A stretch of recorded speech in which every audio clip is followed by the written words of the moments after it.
सरकार की free ration योजना क्या देश में महंगाई से लड़ने का सबसे बड़ा हथियार है?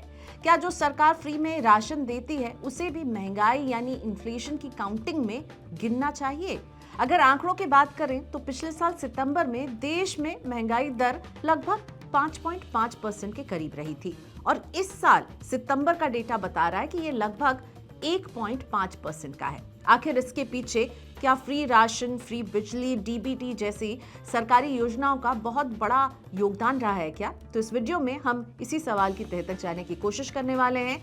नमस्कार, मैं हूं प्रियंका संभव और आप देख रहे हैं मनी 9। दरअसल बात यह है कि सरकार की एक बहुत बड़ी स्कीम है PMGKAY, प्रधानमंत्री गरीब कल्याण अन्न योजना। इसके तहत सरकार हर महीने करीब 75% रूरल और 50% अर्बन फैमिलीज को फ्री राशन देने का काम करती है। यानी इसके जरिए लगभग देश के आधे से ज्यादा घरों को हर महीने फ्री में राशन मिल रहा है। देश की कुल आबादी 140 करोड़ के आसपास है, जिसमें से लगभग 80 करोड़ लोगों को फ्री राशन मिलता है। तो इससे जो अब एक बड़ा सवाल सामने उठ रहा है वो ये कि क्या लोगों की कॉस्ट ऑफ लिविंग कम नहीं हो गई है? अगर हाँ, तो क्या इसे इन्फ्लेशन के कैलकुलेशन में शामिल किया जाना चाहिए या नहीं? तो सबसे पहले समझते हैं कि CPI यानी कंज्यूमर प्राइस इंडेक्स क्या होता है। CPI वो तरीका है या वो एक पैरामीटर है जिससे सरकार मापती है कि रोजमर्रा की चीजें जैसे खाना, कपड़ा, बिजली, किराया, इनकी कीमतें कितनी बढ़ी या घटी हैं। यानी CPI देश में महंगाई को चेक करने का एक तरीका है। CPI का जो बास्केट है उसमें मेजर कंट्रीब्यूटर कंज्यूमेबल गुड्स हैं और वही गुड्स जो आपको सरकार की स्कीम के तहत मिलते भी हैं। तो CPI इसका एक बड़ा पोर्शन होता है।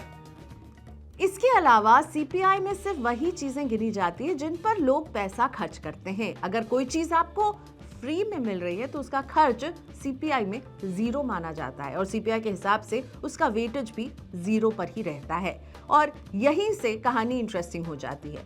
मान लीजिए एक फैमिली है जो साल में 100 किलो चावल इस्तेमाल करती है।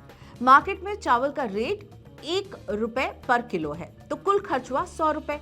अब सरकार अगर इसमें से 25 किलो चावल फ्री में दे देती है तो परिवार को सिर्फ 75 किलो ही चावल अलग से खरीदना पड़ेगा। पर चूंकि CPI के कैलकुलेशन में इसका वेटेज 0 है तो इसलिए उसकी काउंटिंग उसमें नहीं हो पाती है। और इसी वजह से कई इकोनॉमिस्ट एक दिलचस्प सवाल उठा रहे हैं कि क्या 100 रुपए जो खर्चा किया जा रहा है 100 किलो चावल पर, उसका एवरेज प्राइस वही 1 रुपए रहेगा या फिर उसे 75 पैसे पर किलो माना जाएगा, क्योंकि परिवार ने 100 किलो कंज्यूम किया लेकिन जेब से खर्चा तो 75 पैसे का ही हो रहा है।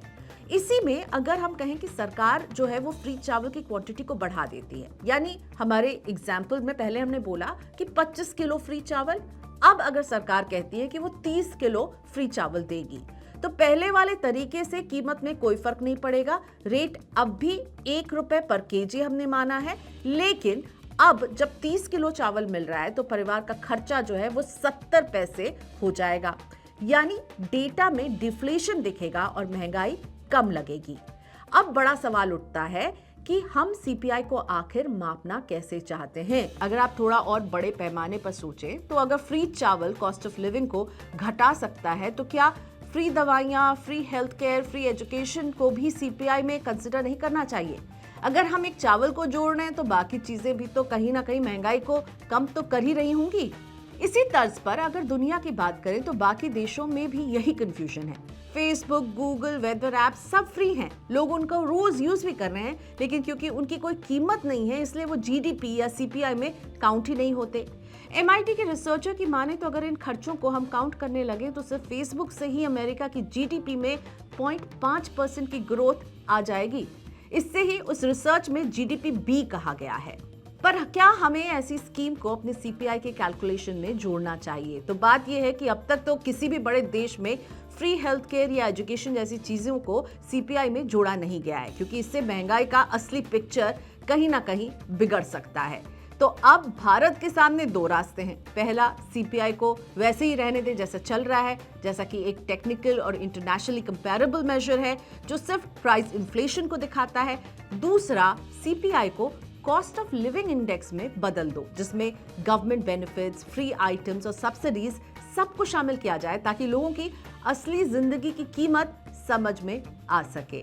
आप इसे ऐसे समझिए कि अगर सरकार सारी फ्री बीज, सारी जो भी डायरेक्ट बेनिफिट ट्रांसफर्स हैं और सब्सिडीज को एक साथ जोड़ दे, तो जो एग्रीकल्चर का कॉस्ट ऑफ प्रोडक्शन है वो उसके सेलिंग प्राइस या एमएसपी से दुगना हो जाएगा। और ऐसे में इन्फ्लेशन कैलकुलेशन का सही तरीका क्या होगा? इसके लिए एक्सपर्ट्स का मानना है कि सीपीआई को जैसा है वैसा ही इन्फ्लेशन मापने के लिए रहने दिया जाए और एक नया कॉस्ट ऑफ लिविंग इंडेक्स बना जाए जो दिखाए कि एक हाउस होल्ड को चलाने के लिए असल में कितने पैसे लग रहे हैं, ताकि असली खर्चा पता चल सके और सरकार की ये जो वेलफेयर स्कीम्स हैं वो कैसे इन्फ्लेशन कंट्रोल में बहुत बड़ा रोल प्ले करती हैं, इसका सही अनुमान भी लगाया जा सकेगा।